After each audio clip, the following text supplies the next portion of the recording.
Right, this meeting of the Barnstable Infrastructure and Energy Committee on Wednesday, February 18th, 2026 is being recorded and will be posted for future viewing on the Town of Barnstable website under Massachusetts General Law, Chapter 30A, Section 20.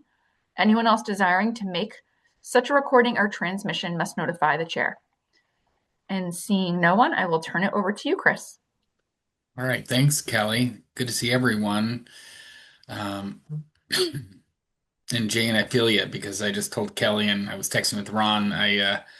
I'm in this about 3 weeks now, so it's been a terrible stretch with this, whatever it is. Yeah, we went from bronchitis to laryngitis, and so Yep, it's almost over, but it's terrible. My wife yep. and I both have the flu right now, so I feel Oh everyone's man, Oh pain. no, Ron. sorry. Good thing we're Uh, on Zoom, right? Yeah, it is. all right. Did everyone get a chance to look over the meeting minutes from last time? I think I did a while back. It looked good. Um, does anyone move to approve the minutes? They look good to me, I'll so make a motion to approve. Second, great. Great. Great, great, great. All in favor? yes. I Terrific. All right, everyone. Um, I'm gonna try to pull up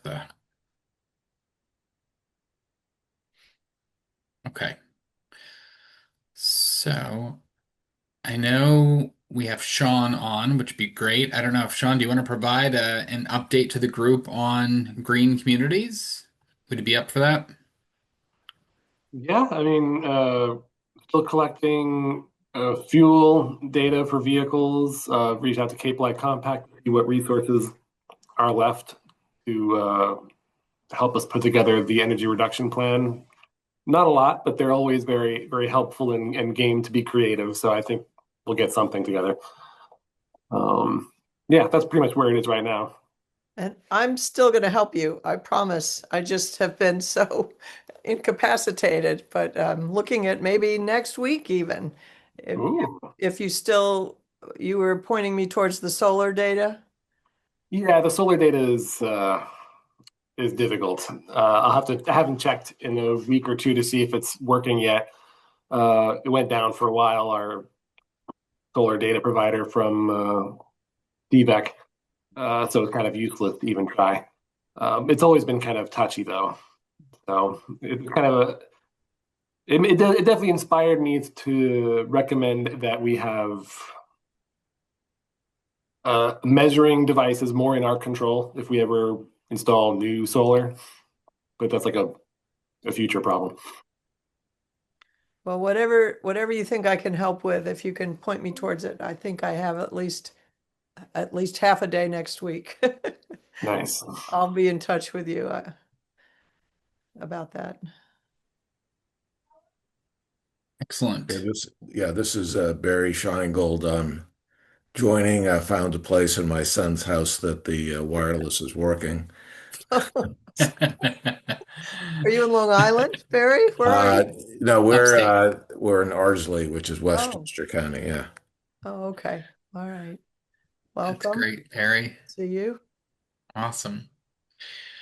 All right, and I know, John, I wanted to regroup, and this virus has thrown me for a loop, but do you have any other updates on food waste? Because I think we should still maybe have some of those meetings. Whoop, you're You're muted, muted. John.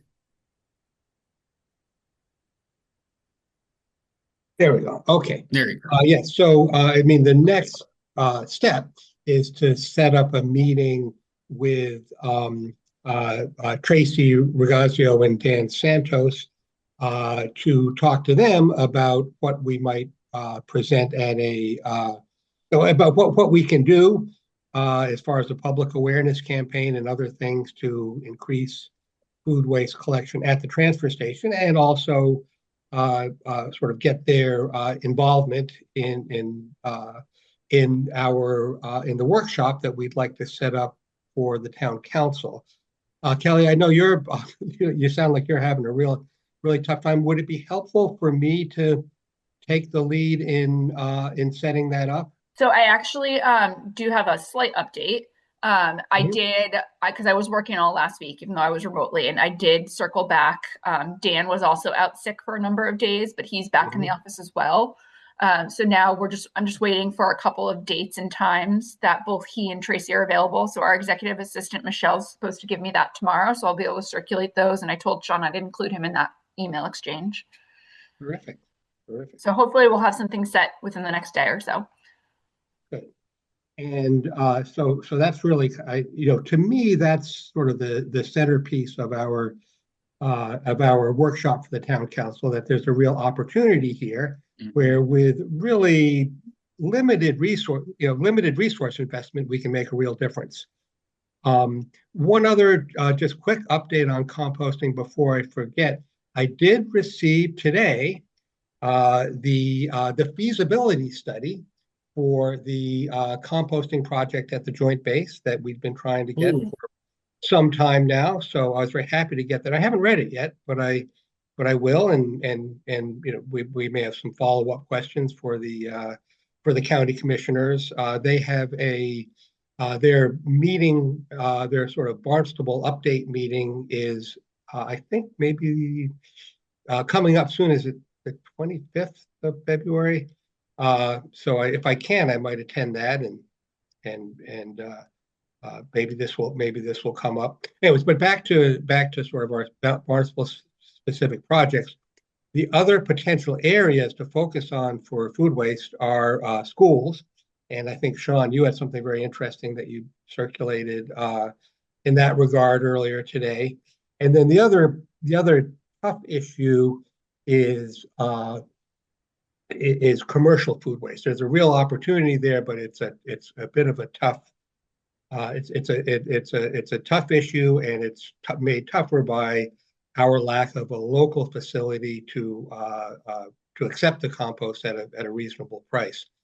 So I'm interested, actually, Sean, in just kind of brainstorming with you. Is that an issue that makes sense for us to push with the town council? And if we do, one thing we learned from the last time we brought up food waste with the town council is, and I think it probably applies to anything you do with really anybody, is you got to have, you got to be clear about what you're asking for. I love to sit down and brainstorm with you, but if we're in front of the town council, we want to be, making specific recommendations or uh, you know, asking for. Go ahead, Jane. Yeah, I just had one thought about that. It's I keep forgetting to bring it up with you and actually Sean, with you and David too, is that I believe the town owns the organic farm on 6A. Is that right? And it's leased out to a farmer.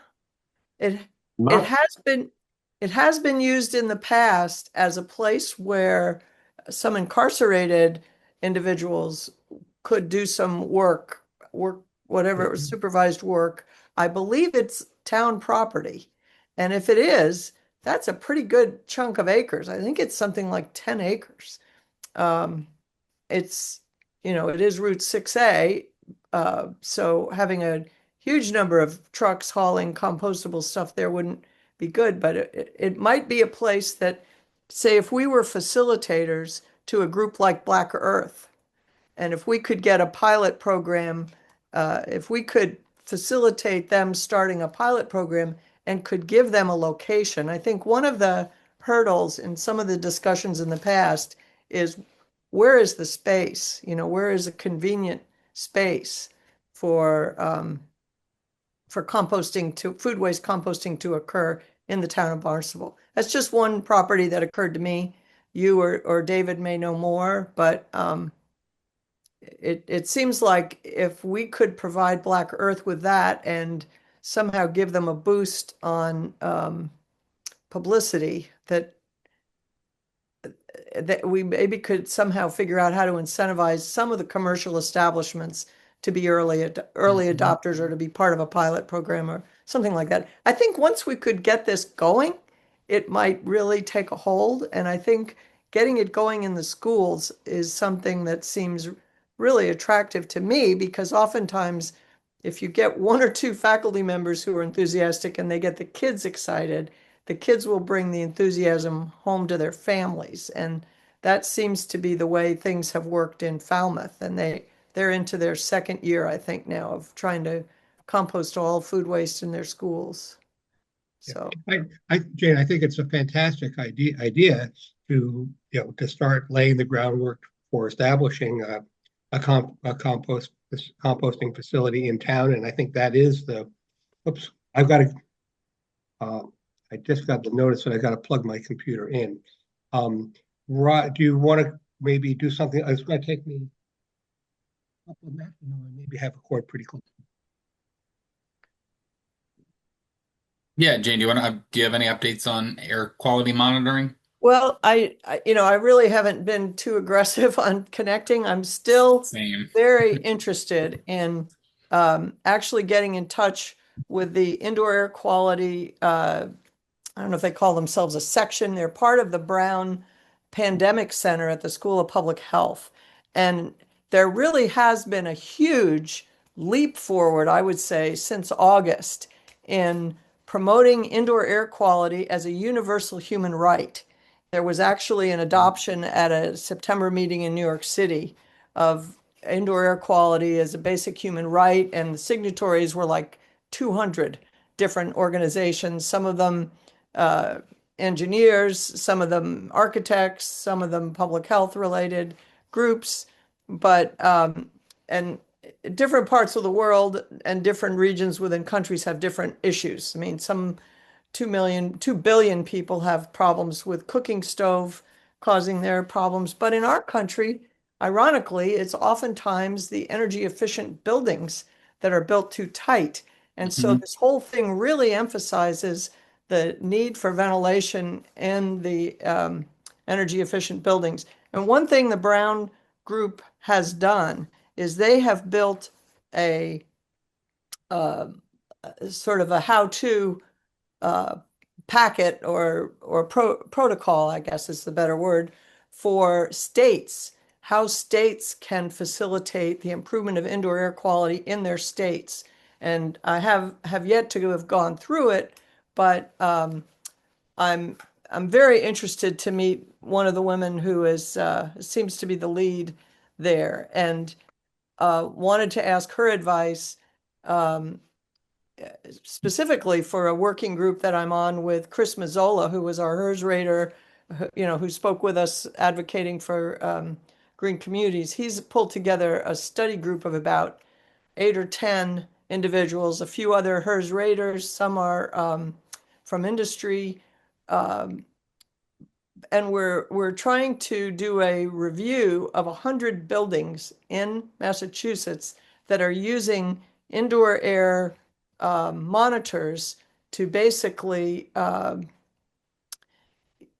switch on and off energy recovery ventilation or heat recovery ventilation, so that the buildings are only ventilated when the air quality dictates that, rather than usually they're set on a timer. They're on for 10 or 15 minutes an hour or whatever. And sometimes you overventilate and you might be cooling a building when you want to retain the heat in the winter. And if you don't need the ventilation for air quality, you don't turn it on. So anyway, I think it's a cool concept. They loaned me one of these systems, so we have one in our living room, and it adjusts the ventilator on our energy recovery ventilation so that it's only used when needed. And I can go on the app and look at what the air quality is in our living room at any time. I think it's pretty cool. It's very, very easy, minimal technology to go wrong. It's hooked in to your internet. Anyway, it's going to be a way to combat the argument that ventilation is working against green building and that, so forth and so on. But anyway, I hope to eventually connect with this group and bring back something that might be useful for us to share with the town. I think the school system is a huge opportunity to benefit from this. And certainly to have some of these air quality controls, controlling your ventilation system for a school building or the seniors, the adult center or the town council meeting room is another place that would be nice to have, optimal air quality where so many meetings in town occur there.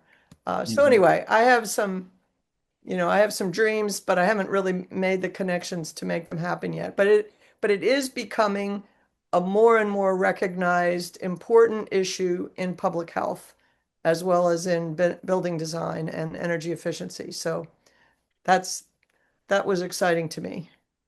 Great. That's awesome. All right, John, got Just got some curious, juice. what Oh, sorry, question Barry. Yeah. for Jane? So the heat recovery ventilation system uses a fan, is that it? And Well, that this yeah, it pulls in outside air, runs right. through a heat exchanger, and So, then so this is just sort of optimizing the energy used based on the what really is the ventilation requirement and it optimizes the time ventilating. So you okay. only ventilate until you achieve the air quality parameters that you Okay. want. Okay. So it doesn't just run needlessly. And in a home is one thing, and we're home a lot of the time. In a public building, you might want to minimize ventilation at night, say if the school is empty, and maximize it during the day, or Right. similar in another Okay. building that's, Yeah. So it, it sounds like it serves an important purpose. The question is what does it cost and whether it's worth the cost to do this. yeah, I think and they loaned it to me, so I honestly don't know the Yeah. cost. I don't think it's more than a couple $100, but I think it would save that much in Yeah. energy I savings. I would be interested that, if you could send out an email just describing that and the name and Oh, I'm happy to give you the local contact. The local contact who works with Chris actually lives in Yarmouth, and he okay. would he would be thrilled to set any of you up with it to try it out, just so you can see how it works. They're trying to get people like us aware of it so that we Okay. can help spread the So word. this is just in the pilot stage. No, this is a no, it's a Yeah. Braun, Broan. It's marketed, and he Okay. actually offered to put it in the town Okay. Yeah. What I'm local. just suggesting, if you could send an email with the Sure, specifics. I'll be glad Yeah. to do Yeah. that. I bet. Thank you. Yeah. Awesome. Okay, All right, we've John, got now that you have on juice. composting. So while we were during the break there, an idea occurred to me. I just wanted to kind of throw out in the spirit of brainstorming. How about if we were to propose to folks at the high school that maybe the students could start a project where they did composting at the farm that Jane was at the abandoned farm that Jane was mentioning. It would be a smaller scale thing. It would maybe be less threatening to neighbors, and would be when we've talked about composting in the schools previously, it's mostly been the idea of collecting food waste and then having it taken somewhere else to compost. I haven't yet, Sean, had a chance to look at the proposal that you had received. But just as an idea, I mean, I think it would be great to get the kids involved in actually doing actually making the process of actually making the compost. Well, Gene, that's who you had come talk with our group a year ago, right? From Falmouth. Wasn't it the schools in Falmouth and they do composting? But I've always been an advocate for that because I think, with the meteorology side of me, when I did school talks, I mean, we targeted students because they brought it back to their parents. And when they were excited about it, then their parents became excited about it. I Well, mean, and that was with severe weather safety, but that's kind of across the board when you do these school visits, invest in time and going there to teach. I well, we could think even it goes, offer, Chris, to give the students a talk on how yeah, important this is to climate change. I mean, the yeah. methane avoidance is enormous. Hmm. It's enormous by not putting this stuff into landfill. So I think I've been sharing with Sean, who I had met at the school, Mike Smith, is the faculty member for the environmental technology track, which is kind of I think it's a non-academic, it's a very interesting hands-on track for kids. They have a greenhouse, they have some compost tumblers right there outside their building. But if he has his hands full and isn't interested, he might be able to point us towards somebody Who else. am I remembering correctly about Falmouth? Was that who you had come in Falmouth, and talk to our Falmouth, group? yes. They had given a presentation at a group I work with called Care for the Cape and Islands.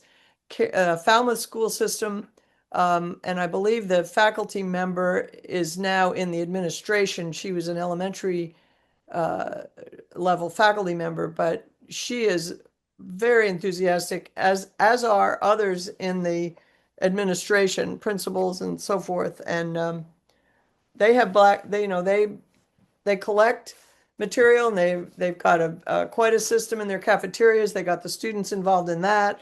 Black Earth does do their collection and their composting. And I think they were also instrumental in getting more locations in the town Hmm. where people can drop off food waste to I become. wonder if there's a curriculum they could share, because I'm sure there's a Yeah. curriculum tied to, Well, the person who gave the talk to the care group, which was like a year ago, November, she'd probably be very happy to talk to our committee and tell us what they've set up in terms of a curriculum. But I mean, she was very passionate about this. Um, Okay. So I don't know, John, and not to put Sean on the spot, but do you want that to be the first step, is regrouping with Sean and then meet with Tracy and Dan, or what are your thoughts? We I think, can. yeah, I mean, I think it probably would be helpful for Sean and I to at least talk on the phone or do a Zoom I can sort of bring Sean up to speed on our efforts so far, and we can talk about where we want to invest our energy going forward. So that'd be a good idea. Okay. I think that's sort of where it stands. The only other thing I want to mention on food waste is for the last couple of years at the annual Rotary Club show, I've done a talk on composting, and they've asked me to do that again this year. Interestingly, the Rotary show is going to be I guess it's called the Home Show, is going to be at the high school this year. It's in March. I think it's maybe the third Saturday in March. I could find the date if anyone is interested. And just wanted to mention that I'll be Yeah. doing. Great. So, John, are you a member of the Rotary Club or? I am not. This was Okay. originally set up by Lillian Wu, who I don't know if she still is on the town finance committee. Okay. She was, uh, um, uh, she had asked me to do it, and I'll keep doing it as long as they keep asking me. Okay, great.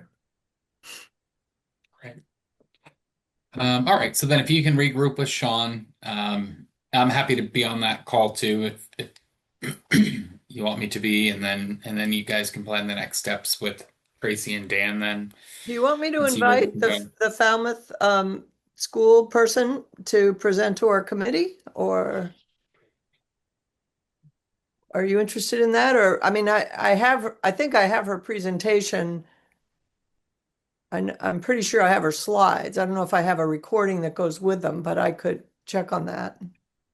Yeah, I mean, I Could at think least share that with you guys if you want me to. yeah, I'd be curious to hear how they got this established, what was their process of getting this approved and implemented, because I think obviously that's going to be the biggest challenge Yeah. with I the think it school started district. in one school with very enthusiastic um, faculty or staff leader, and probably some teachers and parents, because it involved really, eventually bringing the kids in to be the food monitors. If you want to do this right, you have to have the right triage of waste in the cafeteria. So you really have to have people watching Right. what happens when the kids turn in their trays. I think, yeah, I mean, yeah, I think would be She doesn't even have a presentation, but I think if she came maybe to answer questions that we have, and if they have a roadmap that they used that they were successful in implementing this, I think that that might be useful. Um, Okay, I'll see if I can't get in touch with her. okay. Hey, do you remember which school it was that was using that? I think it was associated with the Challenger program. Yeah, That the Echo Vim, it yeah. was, I believe it was the intermediate school. Hmm. And the program was actually started about 6 years ago by a high school student. It was their spring, kind of their final senior project. And they Hmm. were able to get a unit at a fairly huge discount, um, Hmm. and maybe got somebody to fund it. And that, but it didn't get located at the high school. It was at the intermediate school, and it was a specifically a program designed to be run by the special needs kids. As kind of an ongoing project for them, and almost as a jobs training thing. And then the Challenger Club in parallel got their own unit, and I actually found a third unit, and they may have more than that now, that was being auctioned when they closed the Cape Cod Sea Camps. And I went and snagged it for $500. They're $20,000. Mm. They're basically big ovens. I mean, I don't know why they're so expensive, but anyway, they weren't going to give it to me when I first talked to them, and then they had this, okay, everything goes, and they called me back, and so I got it and had a friend drive it right over to the Challenger Club, and they reimbursed me right there, and then they had the unit. They had it reviewed, or looked over by the company. They had somebody from the company come and make sure that it was in good working order, and it really was, because it had only been used for a couple months a year by the camps, so it was practically in new condition. And I think the size that we have and that the school has takes something like a couple 100 pounds of material a night. They put it in, and then it cooks overnight, and it comes out about 1/10 the volume, and sort of like peat moss the next morning. And then the Challenger Club added some chemical components, nitrogen and phosphorus, and they market it, and they make $15,000 a year. Mm. Wow. They market it in the nurseries as a plant food. Cool. Anyways, just to sort of wrap up the food waste, Sean, I'll send you an email and we can set up a time to talk, and we'll invite Chris if you're. We'd love to have you join us if you have time. Great. And then I think what we want to do at that meeting is there's lots of things that would be great to do, and we have to pick which ones we're going to focus on, and then move forward. Okay. Excellent. Ron, I do any not updates? have anything new regarding technology. I was on the Cape Cod Tech Council meeting briefly this morning. I was a little late and had to leave a little early. I don't know if you were on there at all, Jane, were you? Yeah, I was. And the part that I heard, actually, Brian did update us at the very end. Well, I was listening to a very interesting segment, um, taught by or presented by two blind I technologists. did catch that part, which was very interesting. Fascinating, Yes. very fascinating. And they're advocating for digital access for people with any disability. And it involves a bill that's moving through the state legislature. And I think the Tech Council was going to review the bill and consider putting in a letter of support. And then Brian was talking about this same group, Mass Tech. Tell me Yes. again who Mass Tech is. Mass Tech is the what do you call it? The septic system testing. No, this is a different Mass But Tech. Different Mass I know Tech. that's why Yeah. that's where the This Mass confusion. Tech is the one that's apparently in charge of maybe allotting grants, I believe, grant money through It's the an state IT, but on the for IT IT. On the side, IT right? side, yeah, on the IT side. So anyway, they're trying to have non-transparent meetings and require in-person meetings and, lack of oversight. And Brian is in a real uh, conflict with them over just trying to know what's going on and know, I guess, what the opportunities are that we might be able to compete for Cape Cod projects. Is Right. that, do I have that right? Yeah, that sounds about So right. that's Brian is still on the going on. Bourne, our counterpart in Bourne on their Oh, infrastructure okay. committee over there. So So that's still going on. That is he's a big not advocate. settling down. Yeah, and it sounded like from what I gathered, nothing has changed from the last time, which the supervisor of records for the state basically ruled that Mastech had to release information, but now there's appeals and fights going back and forth. So it's still ongoing. We still don't know where any money's going as far as IT goes. Hmm. Okay. I gave a talk to the Brewster Land Trust, and Steve McKenna was there. He's our CZM rep for the Cape and Islands. And they're going to be rolling out, and I don't know, Barry might be able to answer this, or the funding opportunities now through Resilient Coast are starting to pop up.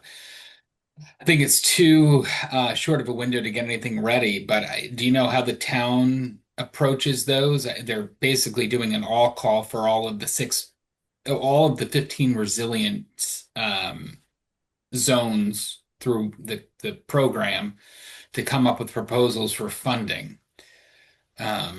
I, Do you have I, any I, idea how we? I don't, and I wonder whether uh, Kelly, would that go through Public Works or um, there's a Natural Resources Department.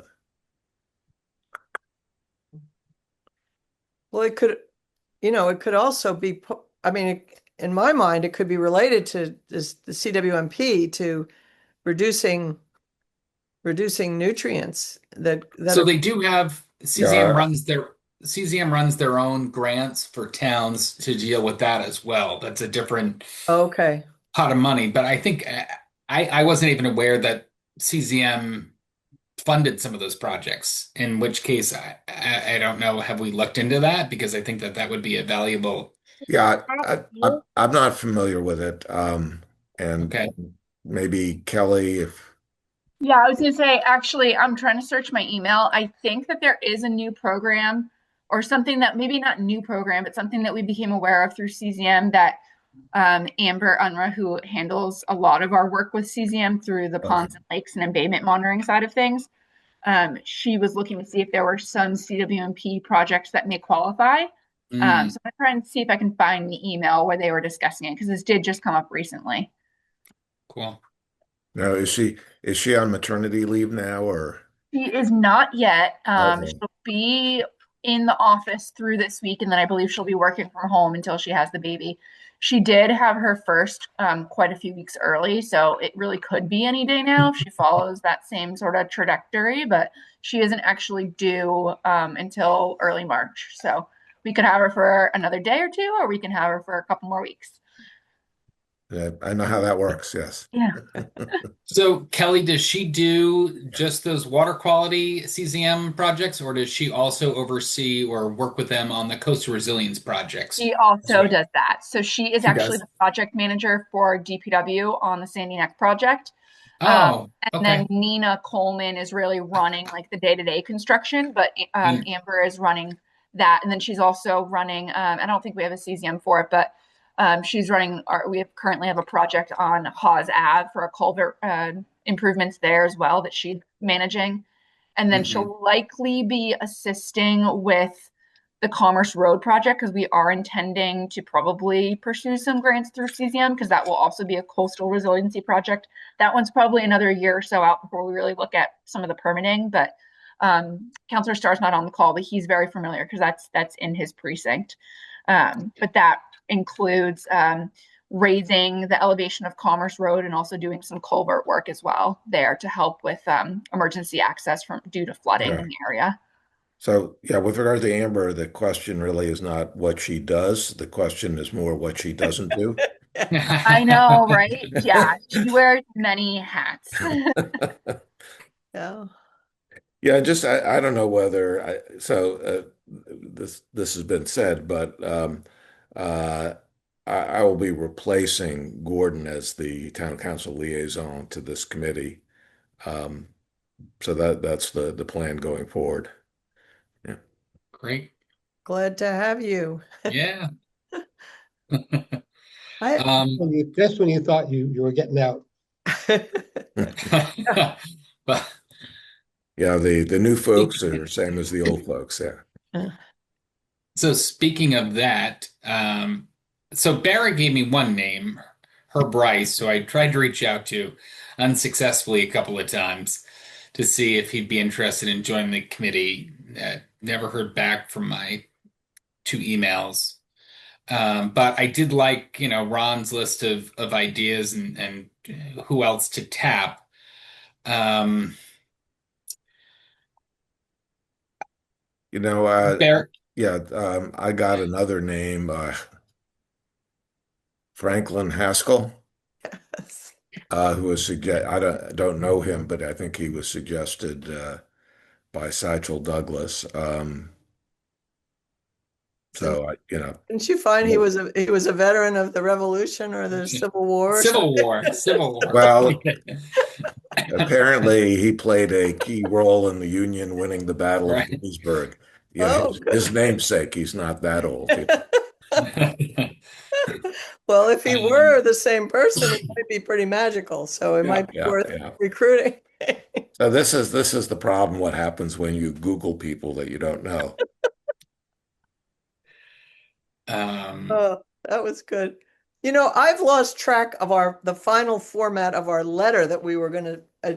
I still have it, so I'll send it to you, Could you Jane. Yeah. resend it? Because I actually started thinking of more people that I should write to. What? So, well, I was gonna say, since you and Ron, I just haven't with my work schedule been able to really attend any of the tech council meetings, but I mean that's kind of, shooting fish in a barrel. I would think that there'd be decent people to recruit from those meetings. Well, that would be yeah, that's a good group. I also thought, frankly, as Barry said, some of the younger people that have helped us on some of our green community public comments, if they're not Hmm. personally available, they may have colleagues. Um, Emma's last name is escaping me. Her father is the oceanographer who taught at Sturgis. She's the Oh, yeah, that's Ella Sampu, I think you're Ellis, Pete yes. Sampu's daughter. So Yeah.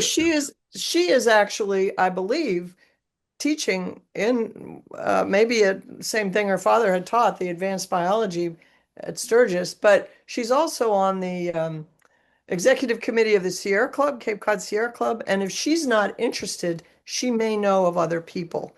And Okay. similarly, I've thought of other folks. Um, I don't know if Paul Kuzak is interested in getting back in any kind of town work. He was on the council, but he was Al Gore's like chief of staff or something like that when he was vice president. He certainly knows environmental issues. And I just don't know if he's interested in being a committee member. I invited him to come sit in on a meeting and see if he would be interested or if he would know other people. So I think even if the people we think of aren't interested, some of their connections might be. Okay. So, and I think Yeah, and I think Ron, that your list was terrific, and Yeah.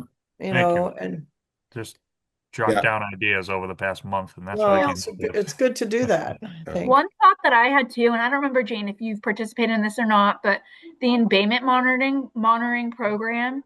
Amber does a call for volunteers every year. Amber, and then she also has a assistant Brooke. And those are always members of the community, and they're usually very environmentally focused. Um, and they do a training session and whatnot. So that might be a pool of people. I don't know, Jane, have you, for some reason, I thought I you might have haven't participated in that, but as you say this, we have this brand new Barnstable Ponds Coalition, and that group of that. people are certainly, again, a lot of them are already busy in about 5 or 6 different volunteer roles, but they may know people who would be Right. interested. I Mhm. also thought that, and I haven't approached any of these groups, but I'm in a number of different gardening groups, whether whether I attend regularly or not, but they have email lists of like 600 people, and they're not all Barnstable, but many are. So I Mhm. think I've kind of just reopened my brain to some of these opportunities that I should be reaching out to. Great. Yeah, Okay. and I did speak out at not the last town council meeting, but the one before that, saying that the Right. committee is looking for Yeah. volunteers, and so I've done that, and yeah, I think it's just important that the committee get more members. So yeah, Agreed. Well, I like, So, can I just mention, Ron also sent out some suggestions for fact sheet. a fact sheet for green communities, and I really liked what you came up with.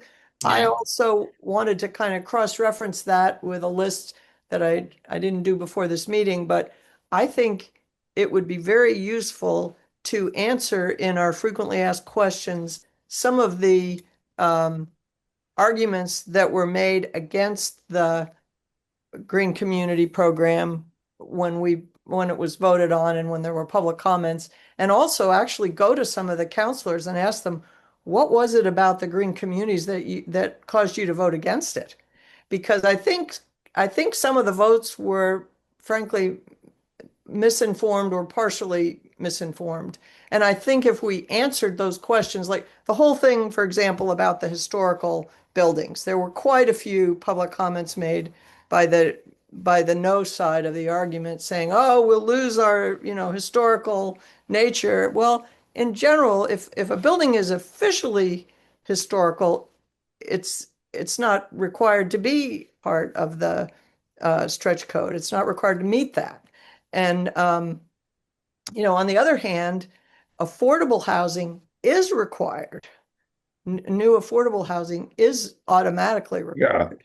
So I there mean, there are certain things that I think we could clarify and not necessarily do it in a we told you so way, but in a informative way. And I think the last time I had this discussion with Gordon about having some kind of a frequently asked question, he said, well, his goal would be to have everybody on the same page, to bring the building community on board and not be an us versus them kind of thing. And I sort of thought your list of suggestions, Ron, I thought were very good for that sort of thing.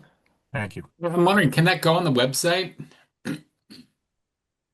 Like the town website about more information Oh, about the. sure. Yeah, yeah, I would yeah, We think can so. also upload things to the committee page as well. We can Great. upload yeah. documents and resources there too.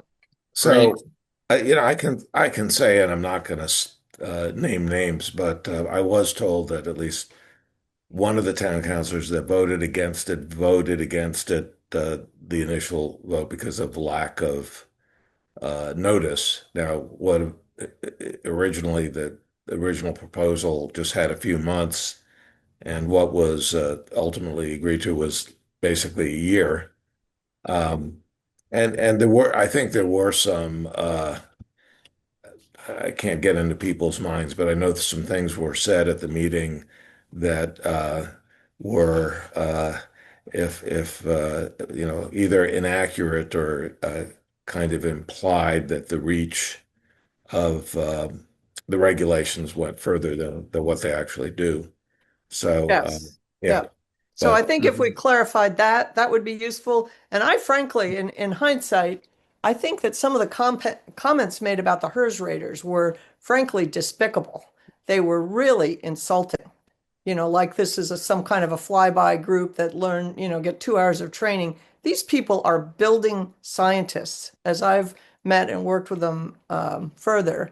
And they, they really have the goal of helping to make buildings efficient, but also healthier. I mean, that was to me, that was kind of a low blow. But I think that clarifying the amount of training it takes to do that and also pointing out, I still think that it would be worth having something on that page about the habitat homes that are they're the most efficient homes in the entire habitat system in the country. I mean, to me, it's telling, and I did review the comments on the proposed amended regulations that were basically adopted, but nobody was complaining about HERS raters, Mm. including the Home Builders Association. Oh. Yeah. And I made this So, FAQ sheet off of very, from a green standpoint for green communities. I joined the committee, when you guys were very far along with this, so I was learning quickly about green communities. So I kind of sat back and said, all right, what's kind of an entry level on green communities, and that's kind of how I came up with this Yeah, definition. that's a good idea. I also think we don't need to make it too hard, but it is possible to cross-reference. Several other towns have pretty good FAQ pages, Yarmouth, I believe, Nantucket. And some of okay. them may hit on things that we might think, oh, those, that was pretty relevant to our discussions too. So we can certainly borrow things and, adjust them to be appropriate for us. But I would still be happy to work on that further with you if Yeah, you're absolutely. interested. I think it. Okay. So next steps, I guess, since Barry already brought that up at the council meeting, our call for candidates, maybe Ron or Jane, if you want to make that call too, I think to the tech council, and then, Ella, I think could be a good possibility. Who has the contact information for her? I can. Yeah, okay. I don't have it. I think Gordon knows the family pretty well, so he Okay. may have it. And maybe we'll go from there. Maybe, Franklin. Do you have Franklin's contacts in that email, Barry? I don't. Oh, you don't? Okay. I can try to track it down, see if we can get, let's see. I could.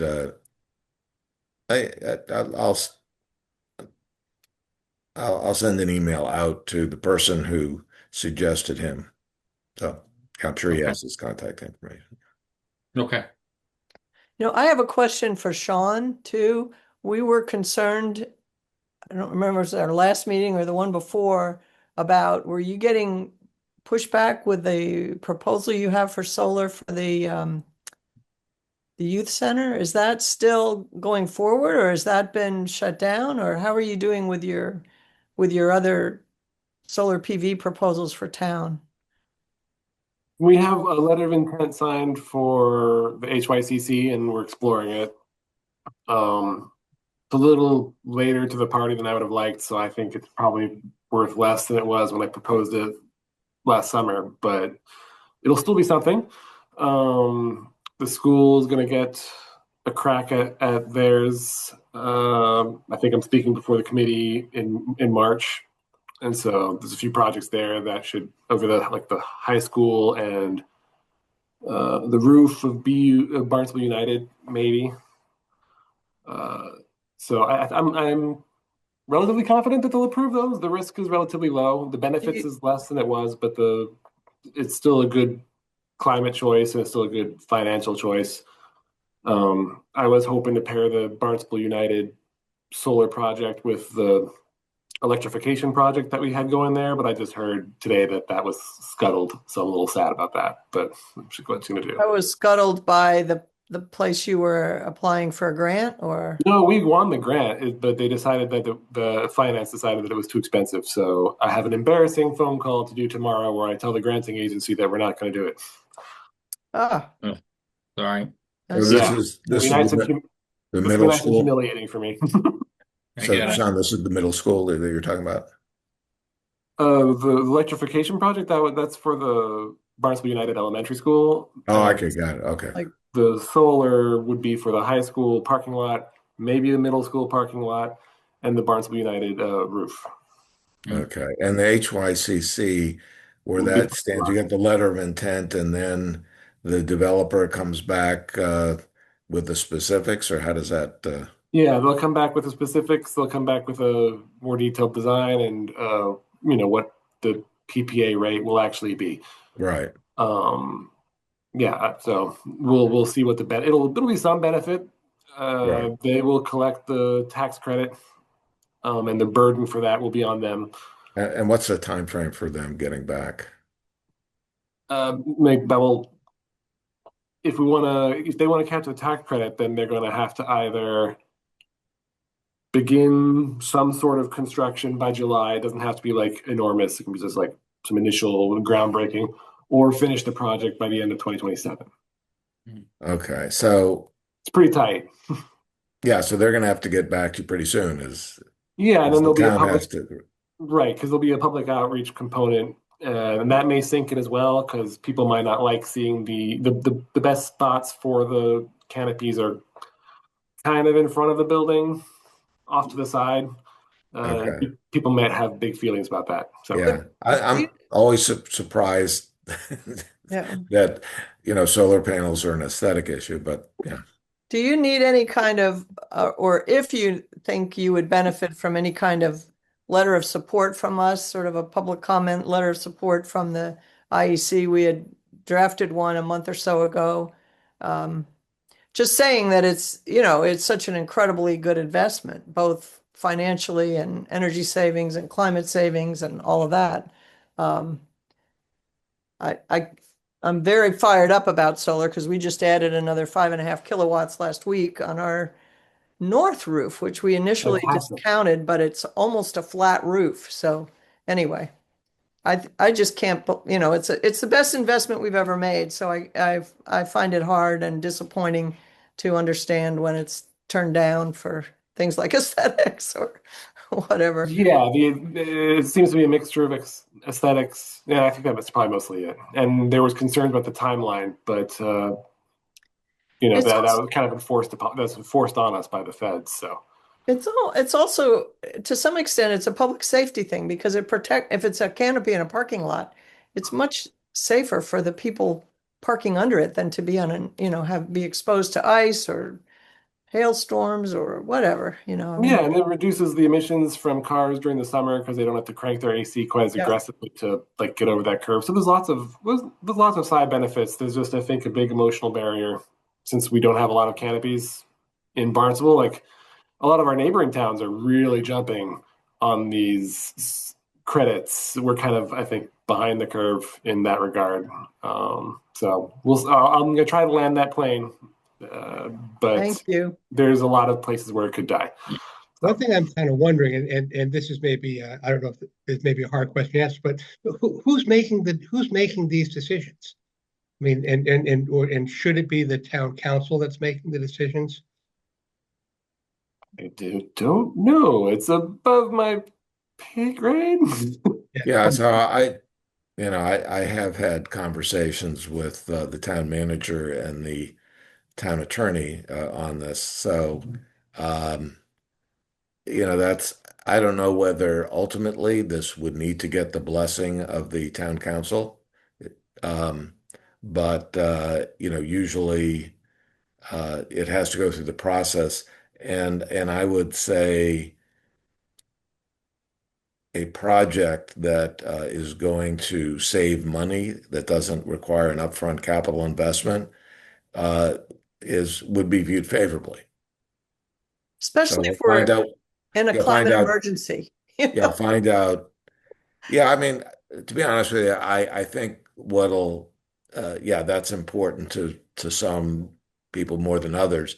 But I think financially, the town is looking for ways to save money, and a project that'll save money, relatively little risk, that doesn't require a capital outlay, I think will be viewed unfavorably. Mhm. It would be if it was raised to that level. If it what? I mean, are you saying you think it would be viewed favorably by the council? Yes. And so I guess what I'm wondering is there a role for this committee in making sure that the issue gets brought to them? Well, I mean, it's a process I think Sean was talking about. There's a letter of intent. The next part of this is the developer, and this is part of the power options group of municipalities and nonprofits. It has to go through a process.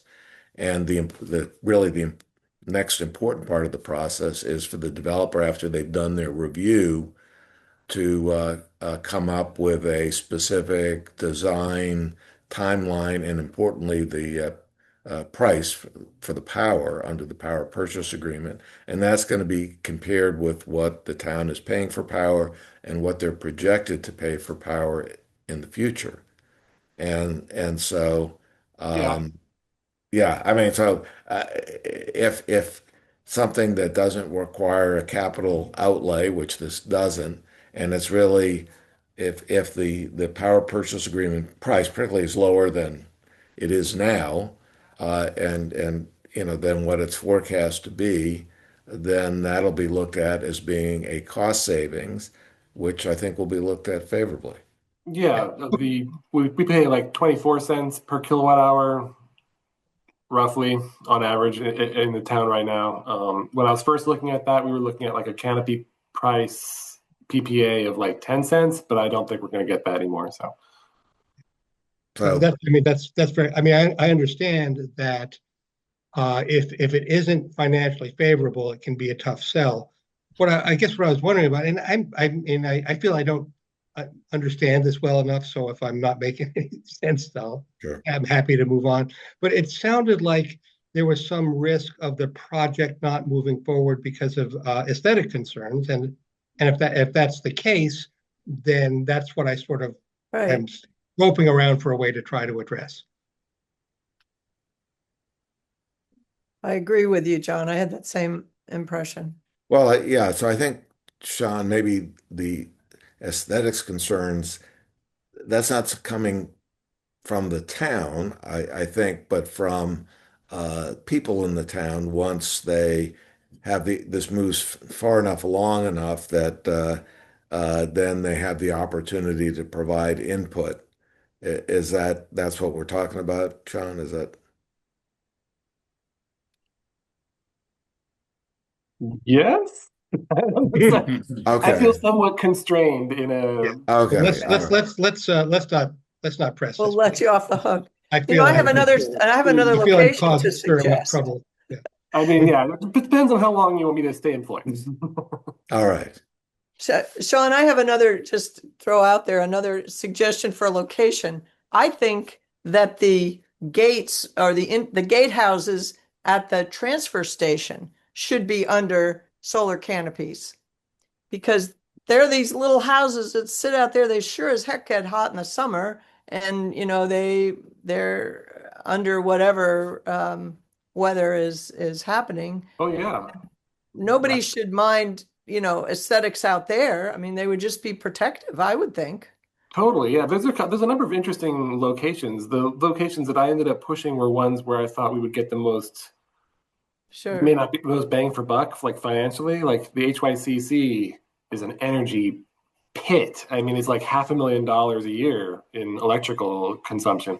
And putting solar like on that site so it can plug directly in, we can get behind the meter pricing. That's where we get like the big bucks.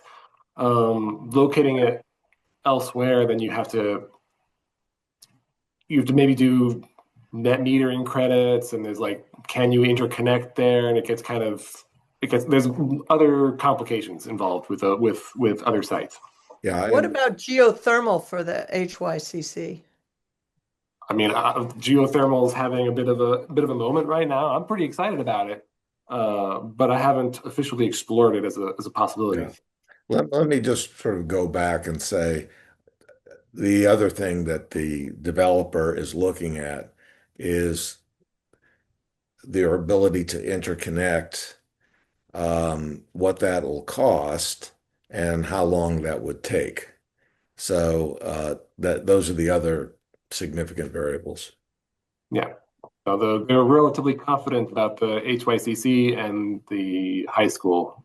As am I. There's space for that, and those are big energy users. So it's a good location from Yeah. the grid's perspective, even if it's maybe not the best location from like an aesthetic perspective. The other location that was suggested that by town manager, which was I think pretty creative and cool, was over the bed the beds at water pollution control. And I think like that would be a good location, but there's a lot of construction going on right there right now, and so it's like it's kind of the wrong moment for them. I didn't want to do that to water pollution control, and because we're kind of on like a tight clock, it makes that one an awkward site as well. I've thought of that too. So if things turn around and it's better in the future, I think that's an enormous amount of land. Be a great place. Oh yeah, I'd love some community solar there and get some cheap electricity to our residents. That's what Truro is doing with their big solar rollout. It's kind of a cool program that they have going. Yeah. Good. Well, good updates. Thank you.